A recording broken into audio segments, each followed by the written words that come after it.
Hello everyone, I am Terry Candlestick and welcome back to the channel. And welcome back to Echo. So, without too much talking, we're just going to jump right into it. By morning, Leo seemed to have perked up a little. It starts with some good news from Flynn. Carl had been in the crawl space. According to him, it had been too hot to sleep anywhere but there. Of course, that's fucking insane, because it's definitely something Carl might do. In better spirits, Leo suggests we go out to some burger joint, to which I agree. On the way, we chat about my project. So, obviously you don't want to spend all our time just having fun. You have a project to do, after all. Yeah. I don't remind him that most of this messing around has been his idea. Though we do need to hang out with TJ today. If that's okay. I promised him we'd do that yesterday. He's been feeling kind of down, obviously. I look down at my sausage biscuit sandwich, the excess grease glistening in the sunlight shining through my window. I was thinking the park. Yeah, that sounds like fun. So, what do you still need to do? I take a bite to give myself time to think. Well, honestly, I'm not too sure. The whole premise is about the body that was found in the mine. Yeah? What was that about? Well, I read about it on a website. Apparently some guy's mutilated body was found in the mines and everyone in the town lost their minds. A website? Yeah. Shouldn't you have a better source than that? Well, especially if the whole idea of your project is based off that. I blush. Someone like Leo chastising me about journalistic integrity is kind of embarrassing. It's not that he's stupid. I guess I'm just used to feeling like the brains of our little dynamic. I mean, it's cited. I just need to get the book, which is something else we'll need to do. Do you have a library card?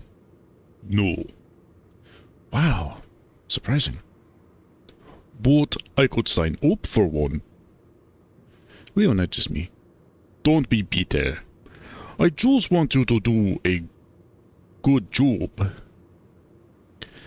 I'm the one that went to college. I know what I'm doing. Leo laughs. You know, I read a study about college kids. A study? Sounds like something you wouldn't know about considering you didn't go to college. Right. Anyways, it was about how college doesn't make you smart, just more liberal. Uh-huh. So is that a bad thing? Well, paying $20,000 a year to get indoctrinated just doesn't appeal to me. I frown. Is that why you stopped going? Or have you just been looking up these studies to make yourself feel better about quitting? Leo pauses. That's a strong word. I guess I just realized that what I had was good enough. My dad makes more than most college grads, and he's teaching me the trade too. Leo pauses as he changes lanes around a massive 16-wheel carrying what looks like steel. And I'm already certified. Okay. Where exactly are you going with this? I just want to make sure you're okay with that, is all. Well, oh well. I'm not Jenna. As long as you're doing what you want, I really don't care what it is you decide to do. Leo smiles. Well, good. And if we, I'm not saying we will, but if we ever go together again, I'll be able to support you. Well, just don't make fun of me for going to college, or whatever degree I decided to go into. You're a good enough writer already. You could have just started up a blog or something. What? I just read that's what journalism is in these days. I start sulking again. Maybe you should stop looking these things up. At least I'm learning to do something. It's not like I just got a degree in psychology and stopped there. Well, didn't you tell me you wanted to go into history? Isn't that worse? Let's just drop it. Leo looks at me out the corner of his eye. Chula, I'm not making fun of you. Well, when someone starts sounding like my dad, I think that's a good time to end the conversation. Oh, you're not into that? Definitely not. We drive in silence for a while as Leo pulls out his food from the brown grease-stained paper bag. As we're headed back, he nudges me. Hey, I have an idea. He talks with his mouth full, one hand holding onto his sausage biscuit while the other steers. Are you asking me? Hey, both hands on the wheel! Leo chuckles as he swigs from his orange juice carton with his steering paw before returning it to the wheel. Dude's driving so dangerously. Leo, what are you doing? Bro! Even when I'm in the car, you drive like shit. Hey, I'm way more careful when you're with me. That makes me feel so much better. Good! He takes another huge bite. I wait while he chews, and when he finishes, he takes another bite. You were saying? Oh, yeah. You know those train tracks behind my yard? Didn't you say they were important somehow? Yeah, Echo used to be an important junction. Well, why don't we go there and you can film some stuff? The railroad is only like a 5-minute walk away. I think. Actually, yeah, that's a good idea. Leo smiles, panting a little in the heat, looking proud of himself. Cool. We'll go over once we get back. There's not much left of the old train yard. The building that used to service the junction is basically gone, save for the foundation. There are 2 groups of abandoned freight cars, with Golden State Southwestern in chipped paint on the sides. I'm happy to see it since it'll help with the scenery I'm trying to capture. After doing a few panning shots along with some close-ups of the cars, I lean against an old freight car with my head back. I close my eyes against the heat. It's almost noon, so it's almost impossible to find any good shade out here. For some reason, it's only now that I'm realizing how stupid it was to do this so early. The sunset would have looked a lot better, along with it being a lot cooler. Leo's been gone almost 20 minutes at this point. He said he was going to get some water bottles, but it's been a while. The sweat seeping into my shirt makes my skin crawl. After looking around, I peel it off and hang it up against a small metal ladder on the frame of one of the freight cars. I lean back against the exact spot I was earlier, where it isn't burning hot, and resume closing my eyes. Vaguely, I wonder how many miles this has covered. How much of the country it's seen. The railway was closed down in the 60s, so it's at least over 50 years old.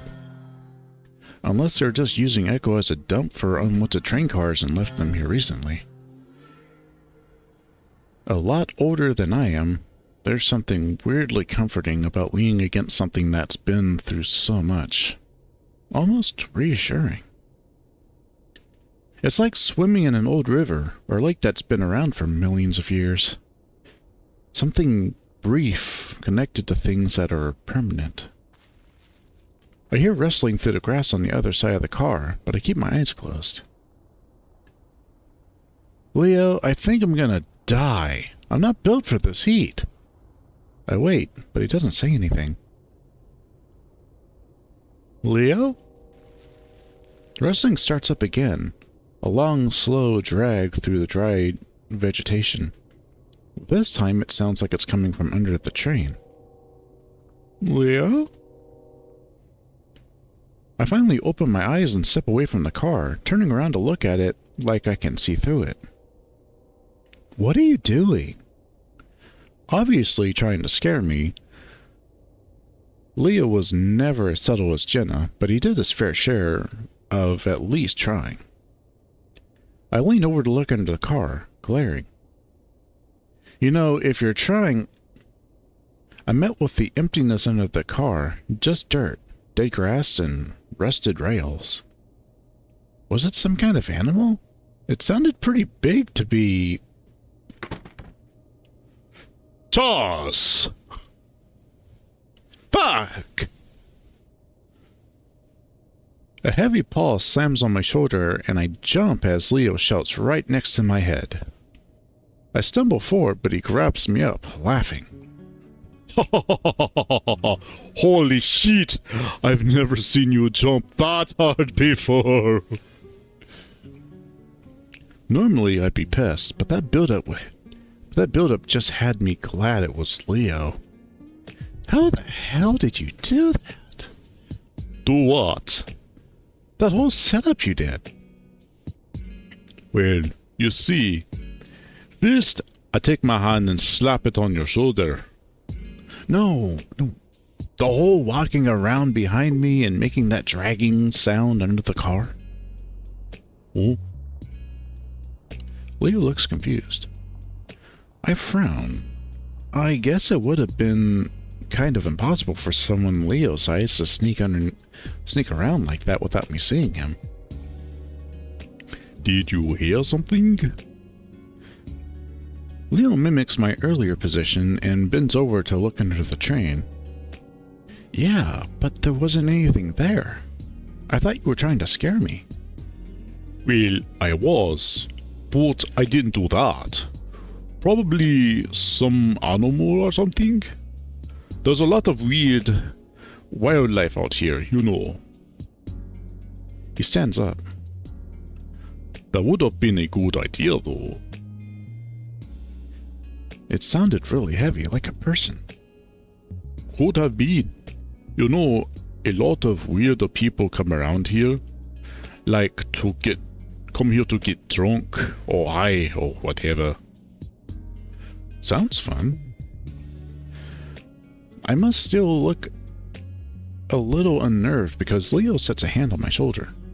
Well, I'm here now, so don't worry. His eyes drift down to look at my torso. Damn. You've kept in shape. Well, better shape. I smirk, rubbing his shoulder. Swimming everyday helps. Leo rubs my shoulder, grinning. You look good. You always say that. And I always mean it. Well, thanks. I've gotten to the point where I've just stopped pretending that there isn't at least something still there between us. And I think I've stopped pretending that nothing's gonna happen on this trip, eventually. What really worries me is what will happen after. Leo, meanwhile, slides his hand over my stomach. Not that I'd care if you gained any weight. That happens. But I like you this way. Yeah, it happens. I only hesitate for a moment. I slide my own hand under his shirt, and Leo makes a soft, gasping sound as I press it up against his stomach. His ears fold back, though he keeps a grin on his face. Being a wolf makes it harder, you know. I believe you. As if to try and convince me he hasn't really gained weight, he flexes his abs, flattening the soft fur of his stomach against my palm. Still wrapped in velvet. But, you know, I'm into that. I get the urge to adjust my pants so my dick isn't jamming so uncomfortably into the crotch. But I don't want to make it that obvious that I'm aroused. You mind feeling some part of me? Some other part of me? You're making me feel fat. I giggle before I slide my hand up his torso. This exposes more of his white stomach all the way up to his chest, and I can feel his pounding heart. That better? Leo just gives a breathy, laughing exhale as he lets me fill him. He sidles closer, resting both of his hands on my waist. I feel his peck with my hand as I probe through his fur to find the nipple underneath, feeling it harden in response. Leo shudders and grins at me. I think this place does things to us. Just remember our first kiss? This isn't the exact spot. Was it really 6 years ago already? I sigh, then slide both of my hands under his shirt and wrap them around his waist, burying my face in his chest. Leo hugs back as he starts nibbling at my ears, which makes me gasp. Hey! Can't we just enjoy the moment? Leo giggles. I look up at him, and I'm not sure if I just run into it, but we kiss. It's a small peck, but then Leo puts his hand behind my head and pushes me deeper into the kiss. He opens his muzzle to clamp around mine, his warm tongue pressing up against my lips. I'm still for a moment, and so is he, waiting for me to respond. When I do, it's my palms around his back, me kissing back. A soft crack to my right makes me jerk my head from the kiss to look over.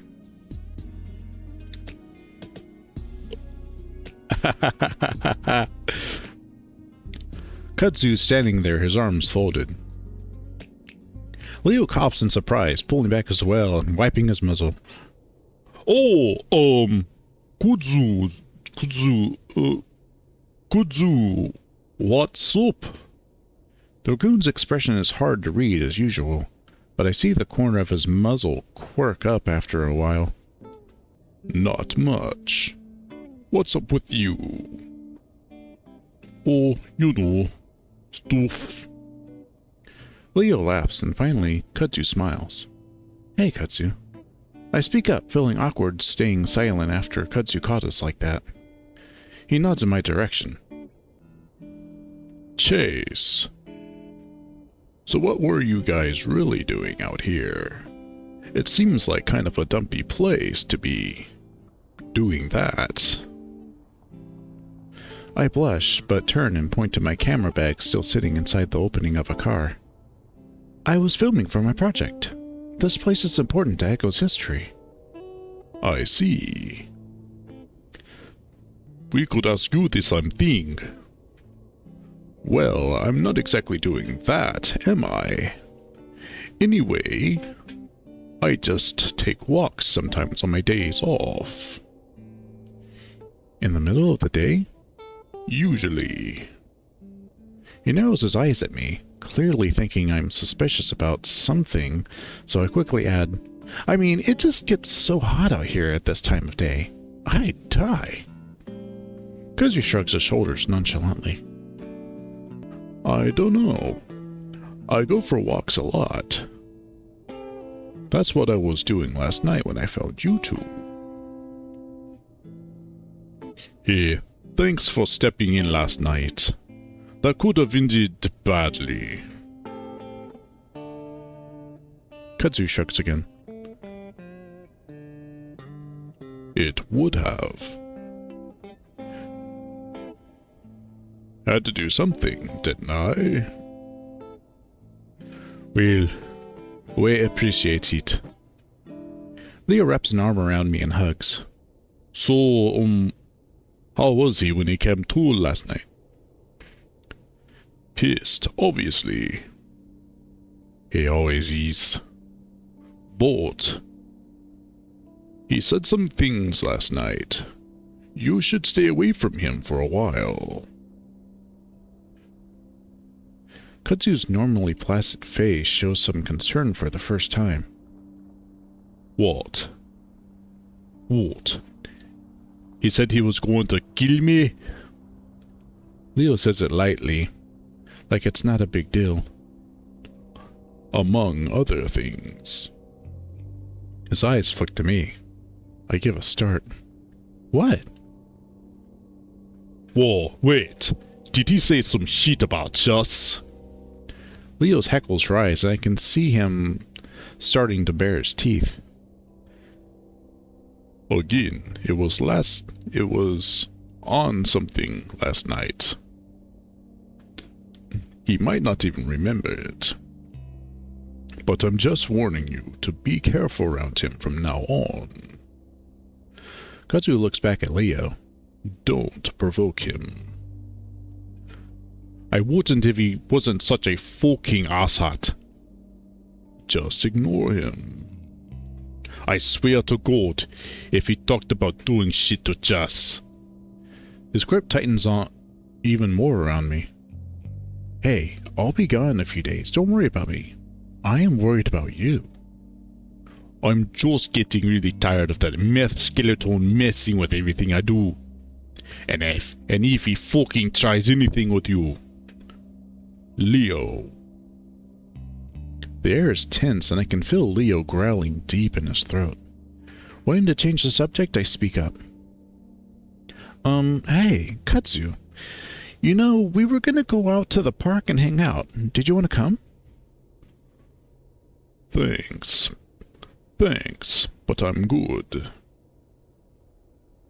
Leo perks up from his brooding. You know what? That's a good idea.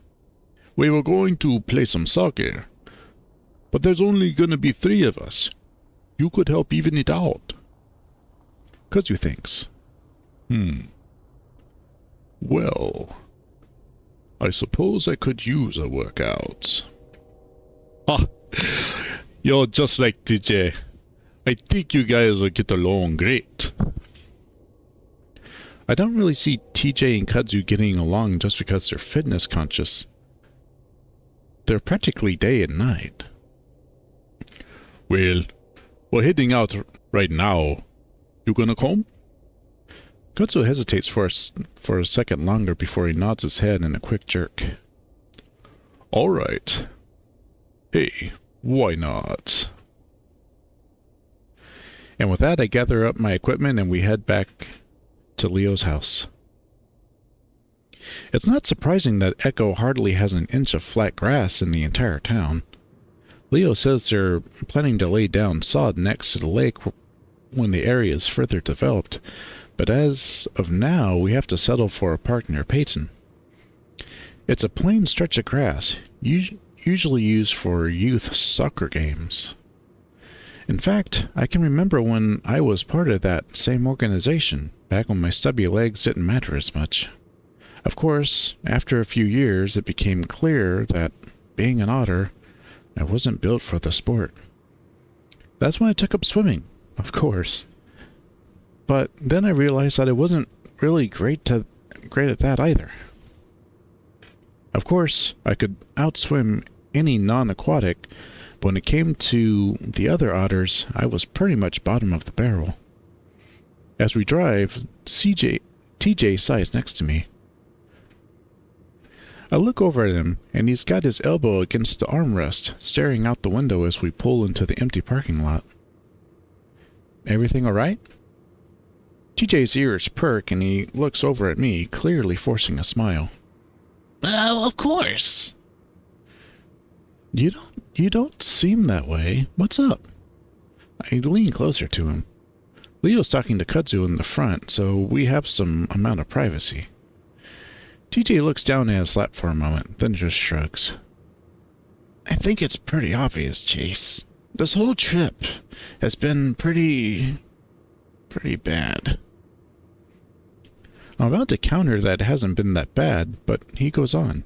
I just think it might have been best if I hadn't come. I feel bad, is all.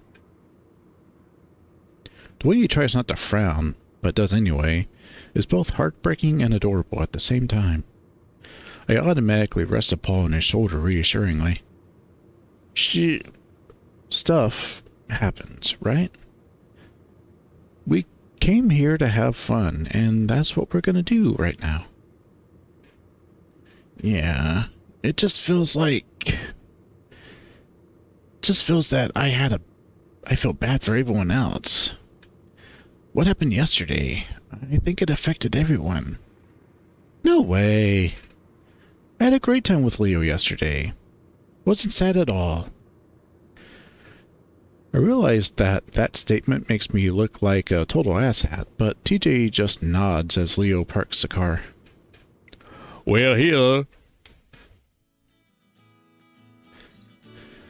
As we reach the field, Kudzu immediately starts jogging the length of it while TJ stretches.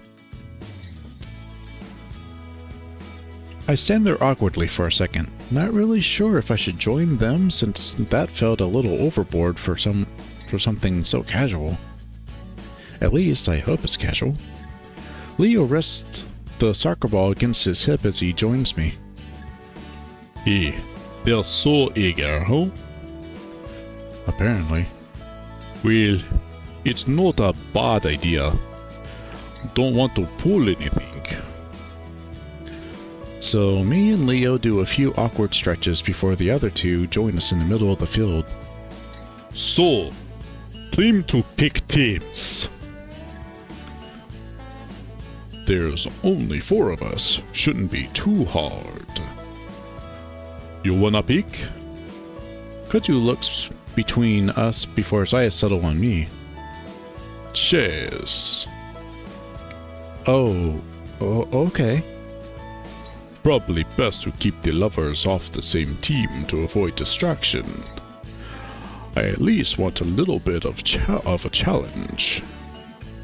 Kudzu gives Leo a little smirk. I blush, but Leo smiles easily, rolling his eyes. It's not like that. Sure. So, I'm on Leo's team? TJ settles up to Leo's side and the wolf puts an arm around his shoulders. Yep, you're lucky to have me. You know, in my country we had a war over soccer once. I don't believe you. It's true. Thousands died in the football war. Wait, you call it football? Because that seems pretty confusing since you're really into the other football. I live here now, but football is soccer and football is football. But if we're here to call it soccer or football, I'd rather call it football.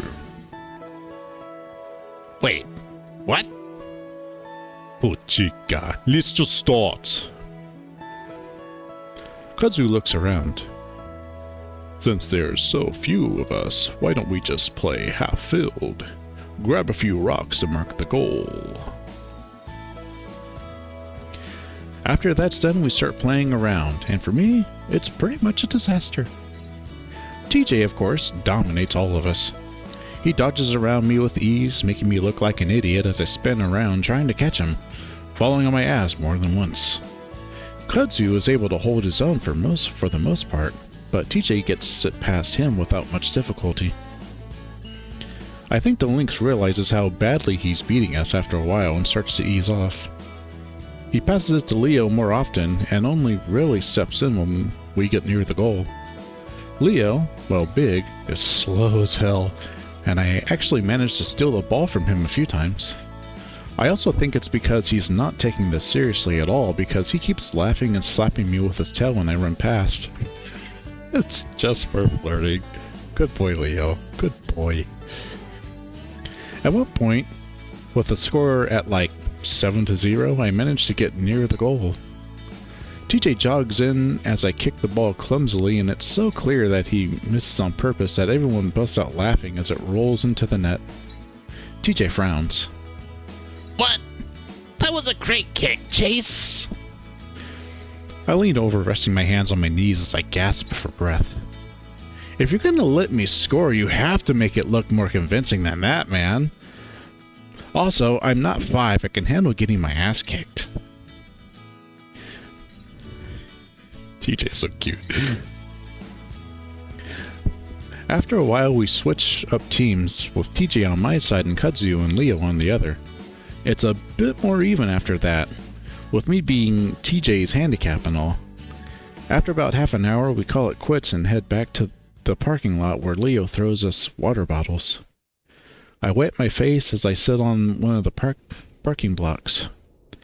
Even though it's early morning, the weather is still way too damn hot. Leo and TJ are already up again, TJ showing him some of the moves he had so viciously used on me. I'm glad to see that TJ is somewhat happy again.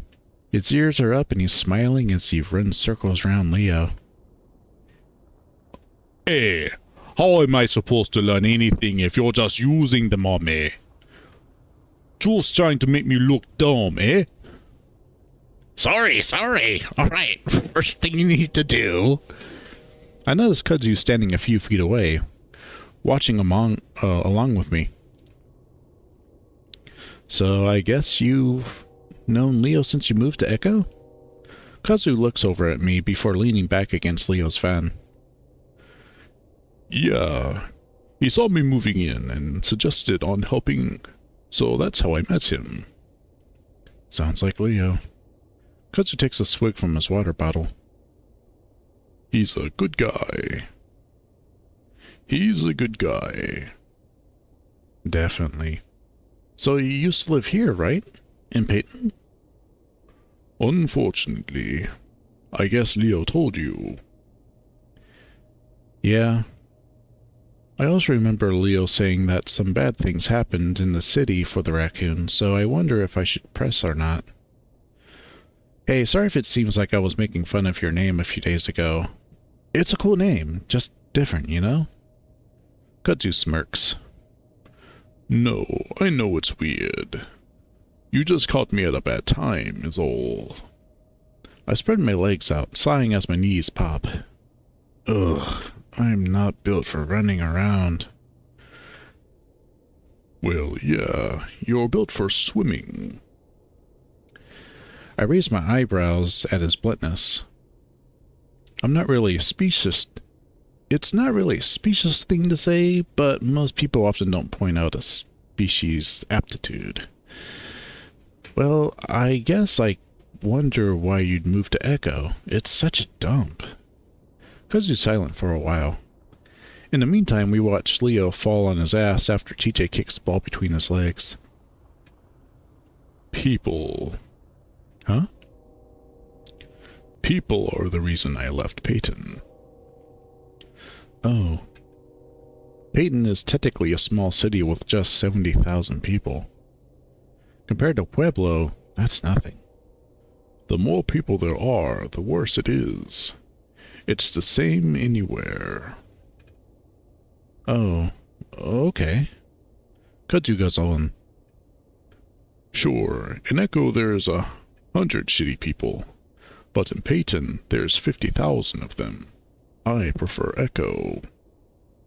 His tone is so dark at this point that I don't even respond. Something definitely happened here in Peyton, and I don't care to ask what it was. Luckily, I'm saved an awkward silence as Leo haphazardly kicks the ball in our direction and TJ comes running up to us. Damn it! Alright, I think that's enough for today. He jogs over, wiping his face. Man, I need a shower. You two getting along? When Kudzu doesn't say anything, I pipe up. Yep. Leo frowns, clearly sensing something's wrong. Well, okay. Anyway, let's go out and get some ice cream. I've really been craving it. I stand up slowly, knees popping again as we all pile into the car. As we drive, TJ continues to stare out the window, but his ears are up and he doesn't seem so depressed anymore. I lean over towards him. You feeling better? TJ turns to look at me, smiling. Yeah, it was fun playing with you guys. I grin. You're insanely good. He shakes his head. Not compared to the other guys at school. I'm not aggressive enough, but it's fun. Well, I'm glad you're feeling better. TJ nods. It's too bad we can't come back and do it again tomorrow. Why not? Not that I'm crazy about doing it again, but I'm not sure what would prevent it. He looks at me. Well, you're a project. I frown. I don't think... Hey, what flavor do you guys want? Leo practically shouts back at us. I look around. We aren't even at the ice cream parlor yet. That doesn't seem to matter to TJ, though. Oh, cookie dough. It's been so long since I've had it. Really? I didn't know you liked that flavor. And somehow Leo's able to keep up with the conversation about ice cream flavors all the way to the actual ice cream parlor. I decide the shots I got earlier in the day were too bright, not representative of the sad state of the town that I wanted. The setting sun does a better job of capturing the desolation and bittersweet depression of it all. A metaphor for an end, in a way. At least, that's how I hope it comes across. I lean back against the old rusted car, clicking through the images I'd taken. It feels very quiet, despite the wildlife around me, and so that's why it's easy for me to pick out the footsteps headed in my direction. At first I think it's Leo, and I wonder how he's finished up with his shower so quickly. But then I realize that the crunch of dried vegetation is too soft, too light to be Leo. I look up, kind of hoping to see Kudzu, but instead I'm greeted with the sight of Clint heading my direction. My grip tightens on the camera, watching as he approaches around a bend of tracks. He doesn't see me at first. As he gets to the tracks, he hops onto one of the metal trails, balancing there, walking along like he's on a tightrope. Does everyone in Echo just come out here to take a walk? I think about walking around the train car, out of his sight, and hide until he passes me. While I'm thinking this, he loses his balance and stumbles off the rail, and that's when he looks up. Of course, I'm the first thing he sees, and we both just sort of stand there, watching each other. I don't know what to do. Cud said Clint probably didn't remember anything from last night, but I'm not willing to bet on it. It does look like he's not even sure who I am, though. His eyes are squinted almost shut, mouth all screwed up as he scratches his head comically. He leans forward, almost to the point of falling over again. Definitely on something. At that moment, a look of recognition spreads across his face and his mouth opens wide. Then he starts jogging straight for me. The abruptness of his movements startled me, and I almost dropped the camera. I angle myself away from the car so I'm not backed up against it and start taking steps back as he gets closer. He stops, though, about 10 feet away and points at me. Hey, I know you. I'm at a loss for what to say. He wobbles back and forth, his eyes open wide. Your name. There's an awkward silence as I try to determine whether or not he's asking a question. My name? Chase? Why did I tell him that? You're Leo's fag friend! I'm distracted again because that's when I see the handle of a pistol just poking out from the front of the waistband of Clint's jeans. Clint stares. Fucking Leo. Why do you hang out with that creep? I'm looking around, trying to decide the best way of escape in case he loses it. I mean, he's always saying shit to me. Always saying shit about my dad. He had a perfect fucking life and it rubs in my goddamn face. I take a few innocuous steps back so that the end of the car is right next to me, in case I have to duck behind it. I don't think Leo's life was that easy. It was pretty bad back in his country. Fucking Beaner coming here to make my fucking life even worse. Couldn't go home and be happy. Couldn't go outside and be happy. I can't be happy anywhere. He sneers at me. And you fuck him, don't you? I just stare at him and don't say anything. I feel like anything I say could set him off, but he waits patiently expecting an answer. Clint. Don't you? He shudders visibly, clenching his eyes shut. Fucking imagine you lick his ass, his fat ass. It's disgusting. I don't even fucking care what you're bagging around. You're with him. If I wasn't so afraid of the whole situation, I probably would have just laughed then. I take another step back. Hey, I was actually about to head out. You know, I'm doing this project. That's why I'm here. He glares at me. Me and Leo broke up a few years ago. We're just friends. You don't know what he's like. The things he did to me. It was way worse than I ever did to you. But hey, I do need to head out. We can talk about this later. He sees me stepping around the car and immediately his hand shoots to the handle of his gun. Hey! I freeze, watching his hand, preparing to throw myself to the ground if he pulled it out.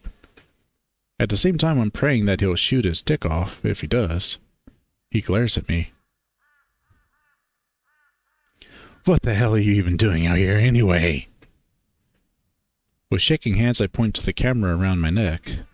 I told you, I'm doing a project. I try to smile as I hold it up. Just about Echo? What the fuck is there to say about it? His hand loosens on the pistol. I manage to steady my voice enough to actually speak. Well, there's a history about it, you know? There's a history to everything. I'm just trying to figure it out. Clint looks around, seeming to forget about his gun. Oh, like this railroad? Yeah, like this railroad. Clint's eyes are vacant as he stares at the ground, and I think about making a run for it. Oh! I jump as he snaps his head up. My dad once told me that his dad knew a guy that got killed here back in, like, the 50s. Oh, yeah? Despite the fact that there's a crazy meth head in front of me with a gun, I still find myself becoming interested. Yeah, like, some guy was trying to hop on one. Like, way back then, that's when people would get around. So this guy was trying to hop onto this train here when it was leaving the station, but he missed jumping on. Clint sits down in the dry, dusty weeds and spreads his legs out over the rails. And then he falls down like this and runs over his legs. Clint brings both hands down in chopping motions over his thighs. Blood goes everywhere, and yeah, he's dead, right? He looks up at me and I realize he's actually waiting for an answer. I guess his questions are never rhetorical. I'd assume so, right? Wrong. They found him a few hours later, and somehow the fucker's still alive. Oh. I'm already starting to doubt the story. Or at least this version of it. The stumps is packed with dirt, so he stopped the bleeding, but he's gone crazy by now. He's going on about some creature that came to him and spoke whispers in his ear. Well, at the very least, I can just stick the story somewhere slow in the project to keep things somewhat interesting. One of those local urban legends type stuff. But then he goes on to the hospital and they think he's gonna live, but he jumps out the frickin' window and kills himself. Clint stands up and brushes himself off. My dad used to tell me that story a lot. Not like I wanted to hear it, but he liked telling me things I didn't want to hear. I don't quite know what to say about that, but I want to keep on his good side, so I make a show of pulling a notebook out of my bag. Well, thanks, Clint. That actually helps me out a lot. But Clint is still off in his own world, staring off at some trees in the distance. It's weird you need to hear that story because I come here because of it. For closure or something? Because of that guy. Sometimes I think I see him when I'm all high. I hear things too. But it's scary. I do it anyway because it's different. In this town, everything's always the same. But you can make it change if you want. At that point, he starts walking again, off the tracks and towards that group of trees. I decided don't follow him, instead hurriedly making my way back to Leo's house. I have a lot of time to calm down on the walk back. Leo is splayed out on his couch, picking through a TV dinner on his lap. There you are. I warmed up one for you too, but it's probably cold by now. That's alright. I just, put it back in. Leo watches me as I head into the kitchen adjacent to the living room. Hey, what's up?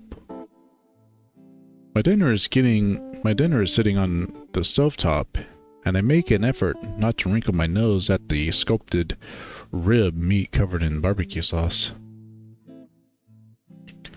Watery mashed potatoes complements the gooey mess. Nothing, just tired is all. I toss the dinner back into the microwave and set the timer to 2 minutes. As it's warming, I turn back around to lean against the counter and face Leo in the living room. Hey, I was wondering something. Leo looks back up at me, ears falling back a little. It's about Clint. Leo's brow furrows. I mean, you guys are at each other's throats. I know there's always been some animosity between you two, but I don't remember it being this bad. I frown. You guys practically want each other dead. Leo pins his ears back while he licks barbecue sauce off his fingers.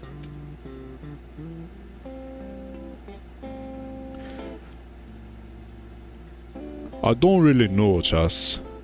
If I had to say, I think it would be the drugs. The drugs? Whatever he's taking, it's pretty hardcore. I mean, he's a goddamn skeleton now, right? Right? But he's not like unresponsible for that. I just treat him like he treats everyone else. I open my mouth, hesitate, then finally ask what's been bothering me. When you were younger, would you say that you bullied him? Leo frowns. What's bringing all this up? Nothing. I'm just curious is all. Leo starts to smooth down the fur on his head, all puffed out from a shower. I mean, I wasn't nice to him, of course, but he was an asshole to everyone else. Like I said, I did to him what he did to others. He coughs. Maybe a little worse. Worse? What he did to us was pretty bad, though. He tried to burn me with a cigarette once. See, when you tell me shit like that, I don't feel bad for any of the things I did to his worthless ass. I'm safe from having to respond to that as the timer goes off. I turn around to pull my food out of the microwave before grabbing a plastic fork and sitting down next to Leo. We eat in slightly awkward silence. By the time I'm almost finished, I'm feeling a little nauseous. Ugh. Not to be rude, but do you always eat this stuff? Oh? He looks up with a mouth full of mashed potatoes. This microwavable dinner stuff. He swallows loudly. Yeah. You don't like it? He lowers his ears again, looking embarrassed. It's fine. I mean, it's just... sad? I look at him sheepishly. Oh, you little fucker. I get better food sometimes. This is just easier. Yeah. I drag a plastic fork through the flaky potatoes. And what qualifies as better food? The diner? Hey, it's not like I can't afford it. I make good money. I laugh. This isn't about money. I just think you're lazy. Leo mock growls and leans over to grab me. I yelp theatrically and try to hold my tray steady as he yanks me sideways to lay down against him, our heads on the armrest. Hey, I gotta throw away my tray. It's full of gross TV dinner water. Leo nuzzles into my neck. Put it on the floor. Ew, gross. You can throw it away when I'm ready to get up. Since when do you decide when I can or can't get up? Since you decided to mouth off to me. Now you're the one that's gonna get cooked. That's gonna be cooking all my meals and cleaning up my house. Chula. I shiver and he responds by spooning me tighter. Clearly, Leo's gauged that I'm past the point of resisting at this point in my little vacation, and he's taking advantage of it. Estoy loco por ti. He rolls the R dramatically. Definitely taking advantage of it. We're both too tired to do anything more, which is probably for the best, and within a few minutes, I've passed out.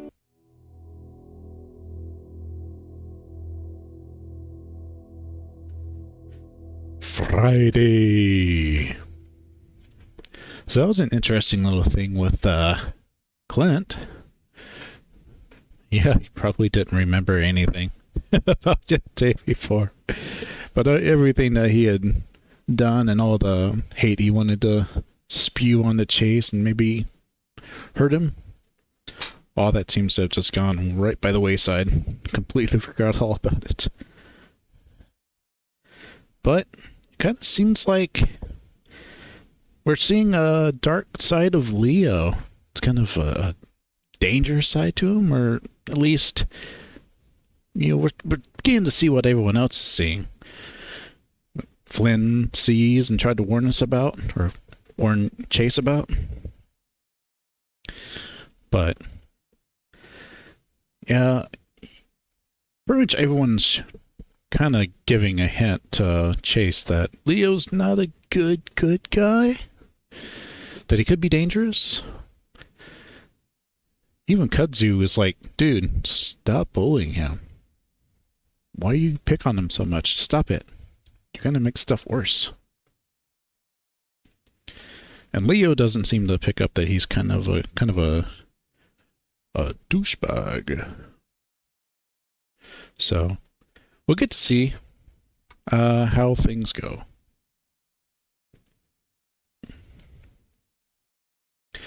But thank you everyone for watching.